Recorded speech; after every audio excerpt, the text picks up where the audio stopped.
সন্তানগুলা কপালে চুমা দেয়। জাফর ইবনে আবি তালিব মনের মধ্যে মায়ার ঢেউ উঠে গেল, চোখ দ্বারা পানি টলটল টলটল করে পড়ে গেল, কিন্তু মনের মধ্যে কোনো দয়া আসতেছে না। কিছুতেই ঘাবড়ানো যাবে না, কারণ আদেশ হলো আল্লাহর নবীর। আল্লাহর নবী আমাকে এই যুদ্ধে দ্বিতীয় আমির বানাইছেন, মানে আমার শাহাদাত নিশ্চিত। আল্লাহর নবীর অবাধ্যতা হয়ে যদি আমি আমার সন্তানের প্রতি মায়া বাড়ায় দেই, আর আল্লাহ যদি বলে তুমি তোমার ছেলে মেয়েদের প্রতি সম্পদ মায়া বেশি ছিল, আমার নবীর প্রতি তোমার আদর আশে কম ছিল, আমার নবীর হুকুমের প্রতি তোমার তাজিম কম ছিল, আমি কোন মুখে আল্লাহর কাছে দাঁড়াবো? জাফর ইবনে আবি তালিব বের হয়ে গেল স্ত্রীকে সালাম দিয়ে। স্ত্রী বলতেছেন, প্রাণের স্বামী একবার ভিতরে আসুন, আপনার সাথে কথা বলবো। জাফর ইবনে আবু তালিব জানলার বাইরে থেকে বলেন, ভিতরে আসার প্রয়োজন নাই, আমি যাচ্ছি। সন্তানগুলা বলতেছে, আব্বা আমাদেরকে রেখে আপনি কই যান? হাদিসের ভাষায় জামে সগীরের মধ্যে পাওয়া যায়, জাফর ইবনে আবি তালিব পিছনের দিকে তাকানি বাদ দিয়ে সামনে হাঁটতেছে। তো হাঁটতেছেই একটাই কারণ, শাহাদাতের পেয়ালা পান করে সেও জান্নাতি হয়ে যাবে। সুবহানাল্লাহ। ওরে মন তুই মরিলে কান্দিবে কয়জন, ওরে মন তুই মরিলে কান্দিবে কয়জন, যখন আন্ধার ঘরে শোয়াইবে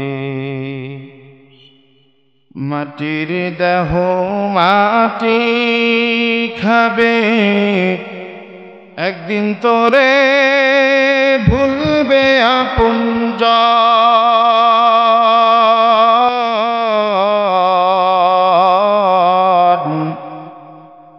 তুই মরিলে কান্দিবে কয়জন, ভাই বন্ধু আপন যারা কিছুদিন কান্দিবে তারা, এই জীবনের কোলাহলে তারা একদিন যাবে ভুলে, ছিন্ন হবে মায়ার এই বন্ধন,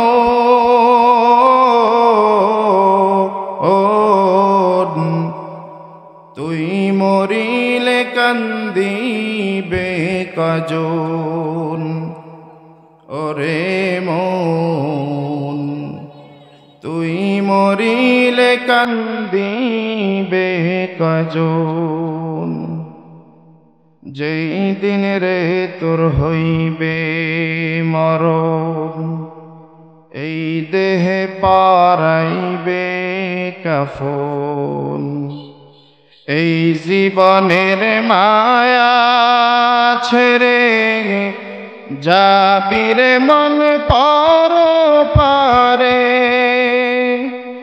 সামনে রবে হাসরের ক্ষণ,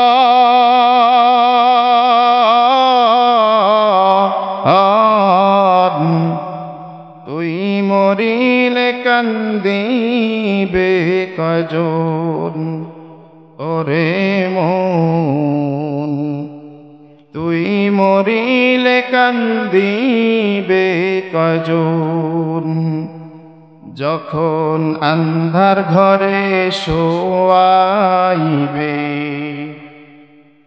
মাটির দেহ মাটি খাবে, একদিন তোরে ভুলবে আপনজন, তুই মরিলে কান্দিবে কয়জন, ওরে মন তুই মরিলে কান্দিবে কয়জন। খালি নামে আমি আর আপনার আশিক রাসূল কামে নেই, এই জন্য আমাদের এই দিকে আল্লাহু আকবার। হযরত মুআজ আর মুআফিজ দুইজন সাহাবী কি মোহাব্বত করছেন একটু খেয়াল করে দেখেন। বদরের যুদ্ধে আব্দুর রহমান ইবনে আউফ রাদিয়াল্লাহু তাআলা আনহু বলেন, দুই ভাইয়ের একটু ইতিহাস, এমন ভালোবাসছেন আল্লাহর নবী। বদরের যুদ্ধে নবী আলাইহিস সালাতু ওয়াস সালামের নিয়ম ছিল যুদ্ধে অংশগ্রহণের আগে ঘোষণা দিতেন, কে রাজি আছো যুদ্ধে যাবা। মুআজ আর মুআব্বিজ দুই ভাই নবী আলাইহিস সালাতু ওয়াস সালামের দরবারে গেছেন, গিয়ে বলতেছেন, নবী আমরা যাব যুদ্ধে। আল্লাহর নবী সাল্লাল্লাহু আলাইহি সাল্লাম মুআজ রাদিয়াল্লাহু তাআলা আনহুকে অনুমতি দিলেন, আর মুআব্বিজকে অনুমতি দিলেন না, কারণ বয়স কম, লম্বায়ও ছোট। একে তো বয়স কম, লম্বায়ও ছোট, এরা নিয়ে তো যুদ্ধে লাভ হবে না, অনুমতি দেয় না। এবার মুআব্বিজ বলে, রাসূল আমি হয়তো দেখতে ছোট, আমার ভিতরে শক্তি আছে রাসূল, আমার অনুমতি দিয়ে দেন, আমি যাব। যদি অনুমতি না দেন তবে আমার একটা পরীক্ষা নিতে পারেন, যেটা আল্লাহর নবী পরের দিন নেন, যুদ্ধে যাওয়ার আগে নিতেন। কি পরীক্ষা? আমার আর আমার ভাইয়ের মধ্যে আপনি দুইটা পরীক্ষা নেবেন। একটা পরীক্ষা হলো দুইজনে দাঁড় করায় দিবেন, মাপে দাঁড় করায় দিবেন। 2 নম্বর পরীক্ষা হলো কুস্তি ধরায় দিবেন, কুস্তিতে যে পাশ যদি করি তাতে আমারে নিবেন। আল্লাহর নবী মুস্কি এসে বলেন, হ্যাঁ নেব। আচ্ছা ঠিক আছে, পরের দিন এসো। মুআজ রাদিয়াল্লাহু তাআলা আনহু, মুআব্বিজ, কেউ কেউ বলেন মাউজ, আল্লাহু আকবার, জামে সগীরের মধ্যে পাওয়া যায়। মুআব্বিজ রাত্রে শুয়ে শুয়ে বলতেছে, ভাই তুমি তো বড়, তুমি তো টিকে গেছো, ভাই নবীরে তুমি ভালোবাসো, আমিও তো বাসি। ভাই আমি জানি যদি ওজনে আমি লম্বায় আমাকে দাঁড় করায় দেয়, ভাই তুমি টিকবা, আমি টিকবো না।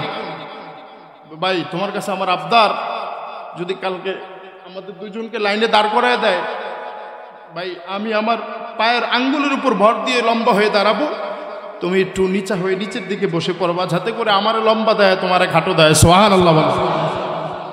দুইজনের পরামর্শ রাখ। আল্লাহু আকবার। ভাই এরপরে যখন আমাদের দুইজনের মাঠের মধ্যে দিবে, সেখানে আমি জানি তোমার সাথে জোরাজুরি তো আমি পারবো না, তুমি বড়, তোমার শক্তি বেশি, আমি ছোট, আমার শক্তি কম। ভাই আমার আবদার, আমার আশা, আমি যদি রাসূলের সাথে যুদ্ধে যাইতে না পারি তবে এর চাইতে বড় ব্যর্থতা আর কিছু থাকবে না। ভাই ইচ্ছা করি তুমি হেরে যাও। দেখেন কি আবেগ আর কি ভালোবাসা। কেন এই আবেগ আসেন বলবো একটু পরেই। আল্লাহু আকবার। যেই কথা সেই কাজ। মাউজ রাদিয়াল্লাহু তাআলা আনহু দুই ভাই পয়রা নিছে, প্রথমে লম্বা সিরিয়ালে দাঁড়াইলেন। রাসূল সাল্লাল্লাহু আলাইহি ওয়াসাল্লাম দেখতেছেন সব। হতে মুআজ রাদিয়াল্লাহু তাআলা আনহু পাও দুইটারে খাটা কইরা একটু নিচা হইতেছেন, আর হযরত মুআব্বিজ রাদিয়াল্লাহু তাআলা আনহু আঙ্গুলের উপর ভর দিয়ে একটু লম্বা হয়ে খাড়াইতেছেন। সুবহানাল্লাহ। রাসূল সাল্লাল্লাহু আলাইহি ওয়াসাল্লাম দেখে একটু মুচকি হাসি দিলেন, দিয়ে বলে এবার কুস্তিতে যাও। মাঠের মধ্যে কুস্তিতে লাগাই দিয়েছেন। ওই যে দুই ভাই রাত্রে পরামর্শ করে গেছে যে একটা কুস্তি ইচ্ছা কইরেই হয়তো মুআজ রাদিয়াল্লাহু তাআলা আনহু নিচে পড়ে গেছেন। এটা আল্লাহর রাসূল দেখতেছেন। আসলে ঈমানই কি স্পৃহা দেন, কি পরিমাণ আল্লাহর নবীরে ভালোবাসেন খেয়াল করে দেখেন। আল্লাহ নবী সাল্লাল্লাহু আলাইহি ওয়াসাল্লাম কাছে আসছেন, ডাক দিছে, ডাক দিয়ে বলে যাও, দুইজনকে অনুমতি দিয়ে দিলাম, তোমরা চলে যাও। সুবহানাল্লাহ বলবেন না? বদরের যুদ্ধে যাবে। আল্লাহ নবী বলেন 313 জন শহীদ হয়েছে বদরে। এই বদরের সুহাদায়ে আসহাবে সুহাদা যারা, এদের নাম ধরে যদি কিয়ামত পর্যন্ত আমার উম্মতেরা দোয়া করে, আল্লাহ ওই দোয়া সাথে সাথে কবুল করে নেবে। সুবহানাল্লাহ।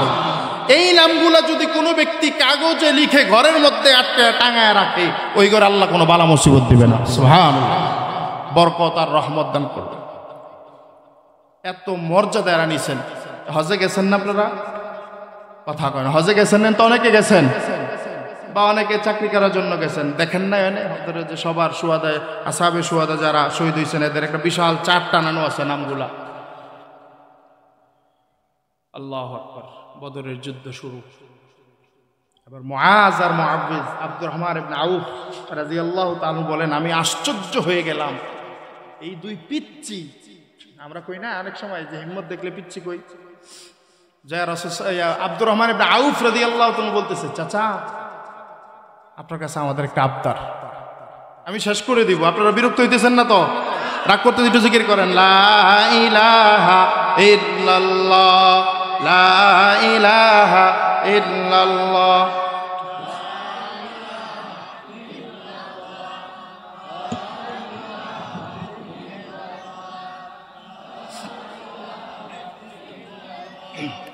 লা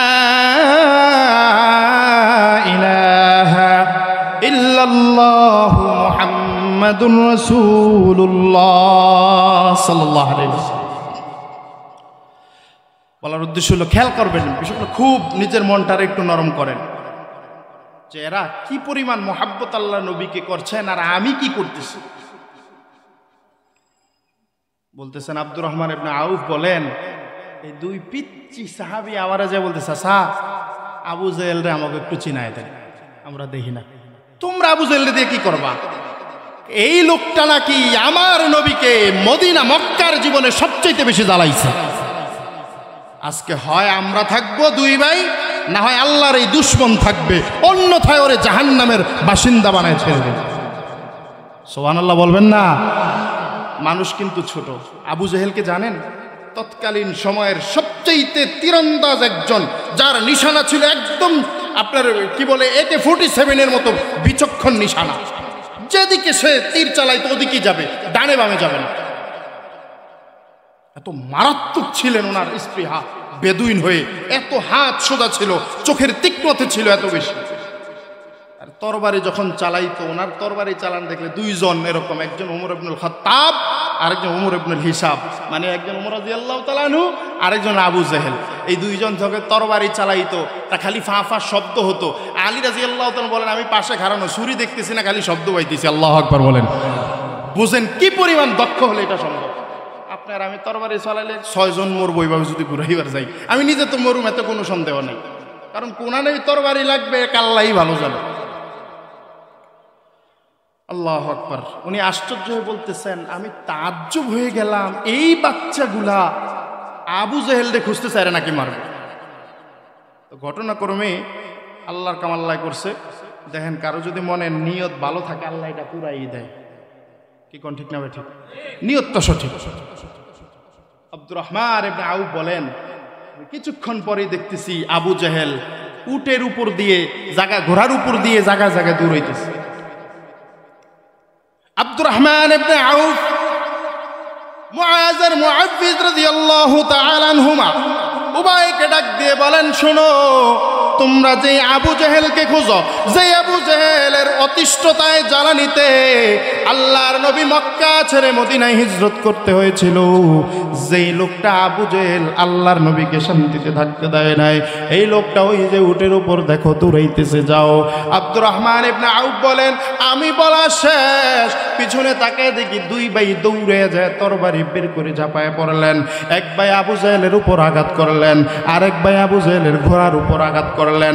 আঘাত করে যখন ঘোড়া থেকে আবু জেহেল পড়ে গেলেন, হযরতে মুআজ রাদিয়াল্লাহু তাআলা আনহু এমন জোরে আক্রমণ করলেন, আক্রমণ করার সাথে সাথে উনি ক্লান্ত হয়ে গেলেন, জানে উঠতে না পারে। কিছুক্ষণ পরে দৌড়ে আসলেন আব্দুল্লাহ ইবনে মাসউদ রাদিয়াল্লাহু তাআলা আনহু। ইতিহাসের মধ্যে পাওয়া যায় আব্দুল্লাহ ইবনে মাসউদ রাদিয়াল্লাহু তাআলা আনহু এমন জোরে একটা কোপ দিলেন, আবু জেহেলের দেহ থেকে মাথাটা বিচ্ছিন্ন করে ফেললেন। এদিক দিয়ে আবু জেহেলের ছেলে ইকরিমা চলে আসছেন, যিনি পরবর্তীতে মুসলমান হয়েছেন। এমন জোরে এক কোপ দিচ্ছেন, মুআজ রাদিয়াল্লাহু তাআলা আনহুর উরুতে রাখলেন, হাতের বাহুতে। হাতের বাহুতে লাগে হাতটা ছিঁড়ে গেল, এদিক দিয়ে চামড়ার সাথে হাতটা ঝুলেছিল। মুআজ চিন্তা করলেন, বাম হাতে ছুরি চালানো কষ্ট, হাতটাকে উপরের দিকে দিয়ে পিঠের উপর দিয়ে দিলেন। পিঠের উপর দেওয়ার পরও হাত নড়াচড়া করে। এবার হযরতে মুআজ চিন্তা করলেন, কচু কাটা যদি না করি, আল্লাহর শত্রুদের করতে যদি আগায় না যাই, আল্লাহর নবীর মোহাব্বত নিয়ে কিয়ামতের দিন কিভাবে উঠবো। নিজের সিরা হাতটা পায়ের নিচে দিয়ে এমন জোরে একটা টান দিলেন, আল্লাহু আকবার। টান দিয়ে হাতটারে বিচ্ছিন্ন করে এবার কাফেরদের গোলের মধ্যে ঢুকে গেলেন। এমন ভাবে তরবারি চালাইলেন, তরবারি চালাইতে চালাইতে নিজেরাও শাহাদাতের পেয়ালা পান করে নিলেন। সুবহানাল্লাহ। আমি আর আপনি কি করতাম? ভাবছেন কিছু? নিজের হাত তাই না ছিঁড়া ফেলাইছেন। কারণ আল্লাহর নবীরে জ্বালাইছেন, এর প্রতিশোধ নিতে হবে আজকে। হয় মরবো না হয় মারবো, ডোর ডাই। হায়, এরা মহাব্বত করছে, আমরাও মহাব্বত করি। মুতার যুদ্ধের ছোট্ট একটু ইতিহাস শুনে। আল্লাহ আকবার। বেলাল রাদিয়াল্লাহু তাআলা তো শেষ নেই আল্লাহর নবীর মহাব্বত, কি পরিমাণ যে মহাব্বত ছিল। মুতার যুদ্ধ, রাসূল সাল্লাল্লাহু আলাইহি সাল্লামের, আমি ঘটনা বলে শেষ দেব, কেউ উঠবেন না। রাসূল সাল্লাল্লাহু আলাইহি ওয়াসাল্লাম ওনার একটা বৈশিষ্ট্য ছিলেন, পার্শ্ববর্তী যত বাদশা থাকতো তাদের কাছে ইসলাম গ্রহণের দাওয়াতের কার্ড পাঠাইতেন, দাওয়াতনামা পাঠাইতেন দূতের মাধ্যমে। দূত চিনেন আপনারা? দূত কাকে বলে? আমাদের দেশে হাই কমিশন আছে না, পররাষ্ট্র কিছু কমিশন থাকে না, ওই যে বিদেশ থেকে আসে প্রতিনিধি, আমেরিকান প্রতিনিধি, আফ্রিকান এম্বাসি, ইন্ডিয়ান এম্বাসি। এই এম্বাসির মধ্যে যেই লোক ওই রাষ্ট্র থেকে এই দেশে থাকে ওনারই দূত বলা হয়, রাষ্ট্রীয় দূত। এই রাষ্ট্রীয় দূত হত্যা করা প্রত্যেক ধর্মেই দণ্ডনীয় অপরাধ, গর্হিত কাজ। বার্তাবাহক, রাষ্ট্রীয় দূত, এদেরকে হত্যা করার কোনো সুযোগ, কথা বোঝেন আমার কথা কি বুঝতেছেন না?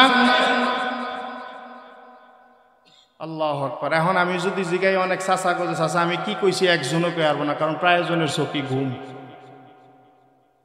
হায় হায়, একটু তাকবীর দেন, লিল্লাহি তাকবীর। আরো জোরে বলেন লিল্লাহি তাকবীর। না, আওয়াজ কম হয়েছে, আবার লিল্লাহি তাকবীর। মুতার যুদ্ধে রাসূল সাল্লাল্লাহু আলাইহি সাল্লাম বসরার যে বাদশা ছিলেন ওনার কাছে হযরত হারিস বিন উমাইর রাদিয়াল্লাহু তাআলা আনহুকে দুধ বানায়া পত্র দিয়ে পাঠাইছেন। বুঝবেন, হৃদয়ের কান দিয়ে বুঝবেন যে সাহাবায়ে কেরামদের আল্লাহর নবীর প্রতি কি পরিমাণ মহব্বত ছিল। আমরা কি করতেছি খেয়াল করবেন। আল্লাহু আকবার। উনি যখন পত্র নিয়ে মুতা নামক স্থানে গেলেন, যাওয়ার পরে সুরাহবিল ওসাইসি গাসসাসি, সুরাহবিল গাসসাসি কর্তৃক যে শাসক ছিল, এই শাসক ওনারে হত্যা করে দিছে। নাউজুবিল্লাহ বলেন। আল্লাহর নবী সাল্লাল্লাহু আলাইহি সাল্লামের কাছে যখন এই খবর আসছে যে ওনার রাষ্ট্রীয় দূতরে হত্যা করা হয়েছে, আল্লাহর নবী খুব ব্যথা পাইছেন, দুঃখ পাইছেন মনে। নবী আলাইহিস সালাতু ওয়াস সালাম তৎক্ষণাৎ 3000-এর একটা সাহাবায়ে কেরামের বাহিনী তৈরি করলেন এই সুরাহবিলের সাথে যুদ্ধ করার জন্য, আর ওই সাহাবী হারিস ইবনে উমাইর রাদিয়াল্লাহু তাআলা আনহুর শাহাদাতের বদলা নেয়ার জন্য। সুবহানাল্লাহ বলেন। রাসূলের প্রতি মহব্বত দেখবেন কি পরিমাণ মহব্বত করি, একটু খেয়াল করবেন। আমরা কি করতেছি? আমরা প্রত্যেকদিন জবে করি, অথচ সাহাবায়ে কেরামের ত্যাগের বিনিময়ে আজকে দাওয়াত ও তাবলীগের কাজ এই পর্যন্ত। এরা রক্ত যদি না দিত, দিন এই পর্যন্ত এসে পৌঁছাতো না। কি কোন ঠিক না ঠিক? আরো জোরে বলেন ঠিক না ঠিক? কোন পাগড়িওয়ালার কথাই দেশে তাবলীগ চলবে না, তাবলীগ উলামায়ে কেরামের কথাই চলবে। আপনারা রাজি আছেন? উলামায়ে কেরামের সাথে থাকতে রাজি আছেন না? আল্লাহু আকবার। কোথাকার কোন পাগড়িওয়ালা এসে আমাদের ঘরের উপর বৈশা লবণ দিয়ে বড়ি খাবে, আর আমাদের দেশের কিছু আহাম্মক আর বলদ আছে, এদের কথা উঠবে বসবে। পাগড়িওয়ালা চৌকালা লোক কি আমাদের দেশে নাই? আল্লাহ হেদায়েত দান করুক, সকলে বলি আমিন। আল্লাহু আকবার। 3000 লোক তৈরি করলেন রাসূল সাল্লাল্লাহু আলাইহি ওয়াসাল্লাম। 3000 লোক তৈরি করে এদেরকে বললেন, প্রথম আজকের এই 3000-এর জিম্মাদার আমির থাকবে সর্বপ্রথম হযরত যায়েদ ইবনে হারেসা রাদিয়াল্লাহু তাআলা আনহু। বিদায় দিতে গিয়ে ভাষণ দিয়ে বললেন যে আজকের প্রথম এই সৈন্য দলের, এই বাহিনীর আমির থাকবে হযরত যায়েদ ইবনে হারেসা। যদি যায়েদ ইবনে হারেসা শাহাদাত বরণ করে তবে আমির হবে জাফর ইবনে আবি তালেব রাদিয়াল্লাহু তাআলা আনহু। যদি তিনিও শহীদ হন তবে আমির হবে হযরত আব্দুল্লাহ ইবনে রাওয়াহা রাদিয়াল্লাহু তাআলা আনহু। যদি আব্দুল্লাহ ইবনে রাওয়াহাও শহীদ হয়, তারপরে তোমাদের যাকে মন চায় তাকে বানায় নেবে। সুবহানাল্লাহ বলেন। কয়জনের কথা কইছেন? কথা কয় না। কয়জনের কথা? 3 জনের কথা বলছে। 3 জন সাহাবীর কথা বললেন। নবী আলাইহিস সালাতু ওয়াস সালামের কথা শুনে এক ইহুদি দাঁড়িয়ে বললেন, অবশ্যই 3 জন শহীদ হয়ে যাবে। ওনাকে প্রশ্ন করা হলো, তুমি বুঝলা কিভাবে 3 জন শহীদ হবে? আল্লাহর নবীর এই কথার প্রেক্ষিতে ইহুদি বললেন, পূর্বেরকার নবীরা যদি এভাবে কথা বলতেন তবে 3 জনই শহীদ হতেন, 2 জনের ব্যাপারে 2 জনই। যেহেতু উনিও শেষ জমানার নবী দাবি করেন, আর উনি যদি নবী হয় তাহলে এই 3 জনই শাহাদাত বরণ করবে। সুবহানাল্লাহ। 3 সাহাবায়ে কেরাম আল্লাহর নবীর থেকে একটু অনুমতি নিলেন, ওগো আল্লাহর নবী, আমাদেরকে যদি একটু অনুমতি দেন বাড়ি যাব। আল্লাহর নবী অনুমতি দিয়ে দিলেন, সকালবেলা চলে যাবেন, রাত্রিবেলা গেছেন।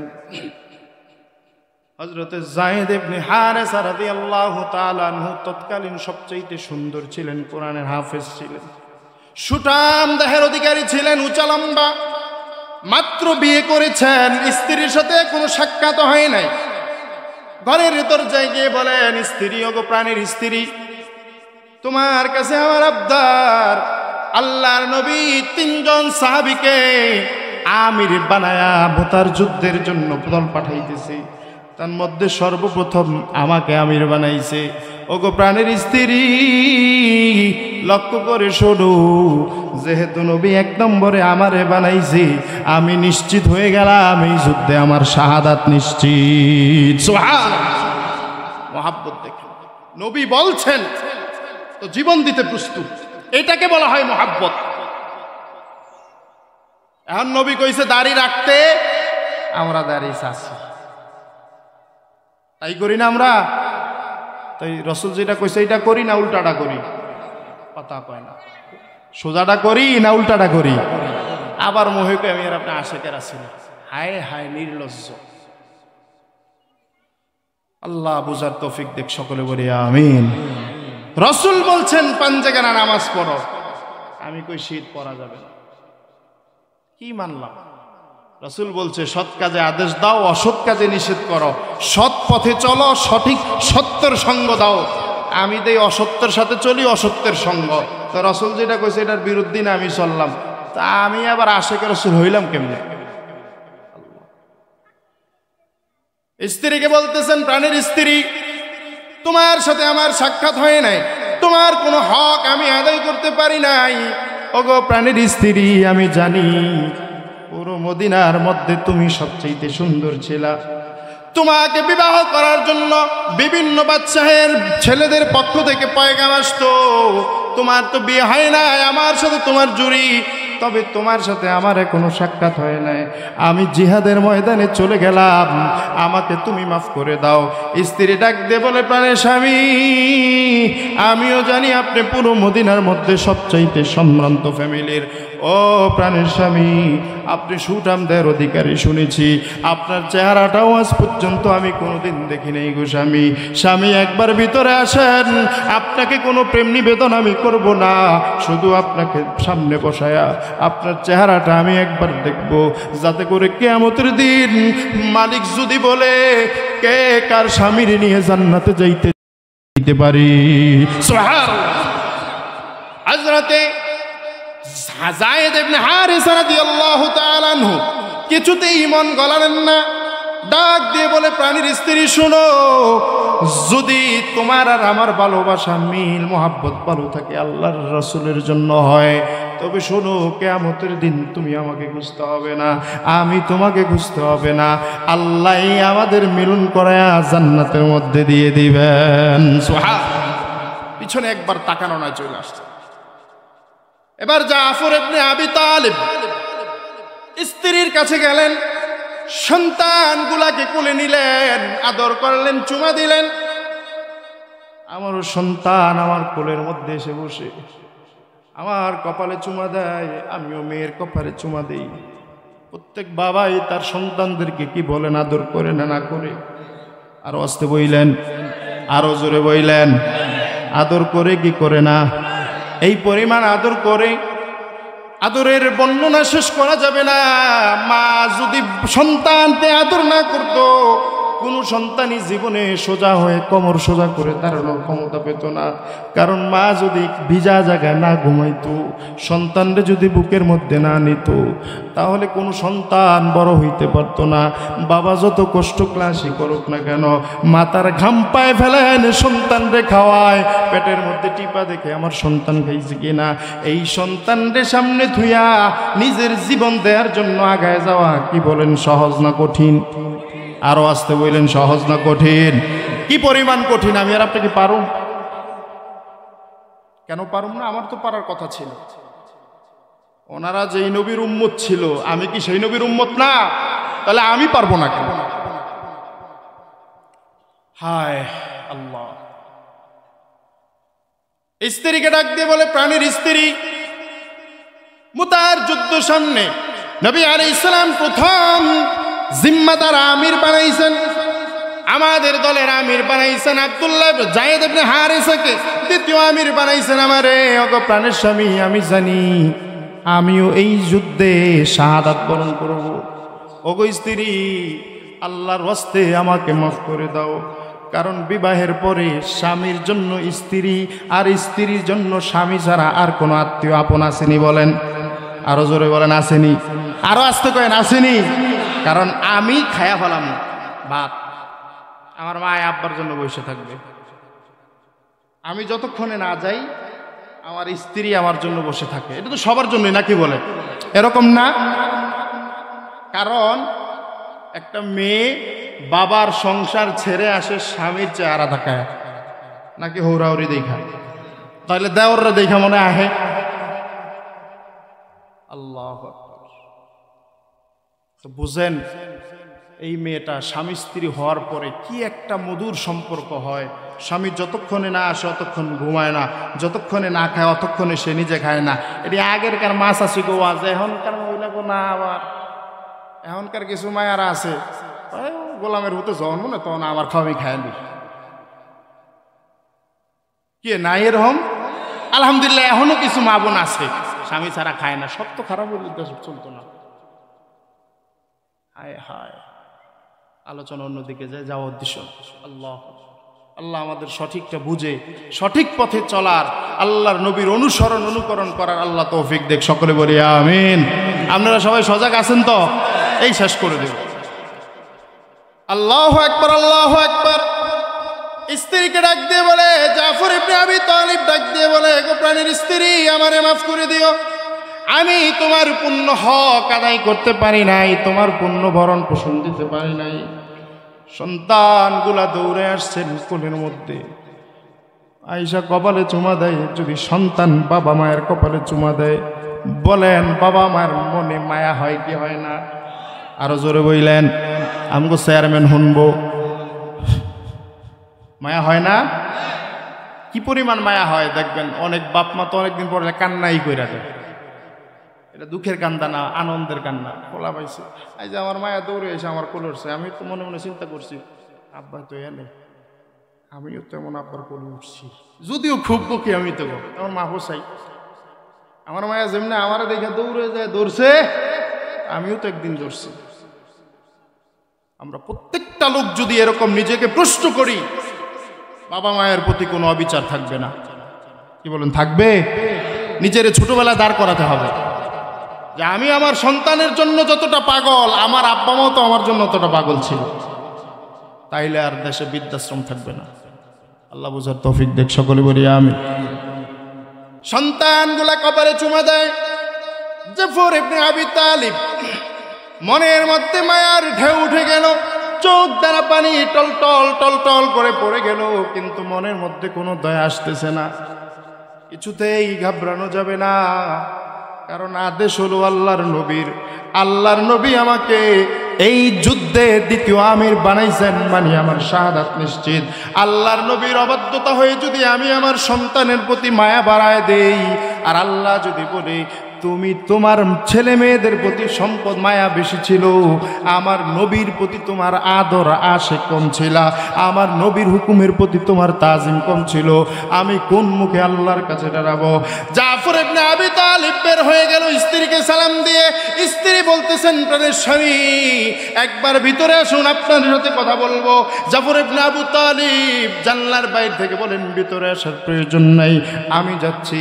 সন্তানগুলা বলতেছে, আব্বা আমাদেরকে রেখে আপনি কই যান? হাদিসের ভাষায় জামে সগীরের মধ্যে পাওয়া যায়, জাফর ইবনে আবি তালিব পিছনের দিকে তাকানি বাদ দিয়ে সামনে হাঁটতেছে। তো হাঁটতেছেই একটাই কারণ, শাহাদাতের পেয়ালা পান করে সেও জান্নাতি হয়ে যাবে। সুবহানাল্লাহ। আমি আর আপনি কি পারতাম? কথা কয় না, আমি আর আপনি কি পারতাম? চইলা গেছেন। আছে ভাই আব্দুল্লাহ ইবনে রাওয়াহা, 3 নম্বর। যুদ্ধে কি ঘটলো, কিভাবে হলো? আল্লাহু আকবার।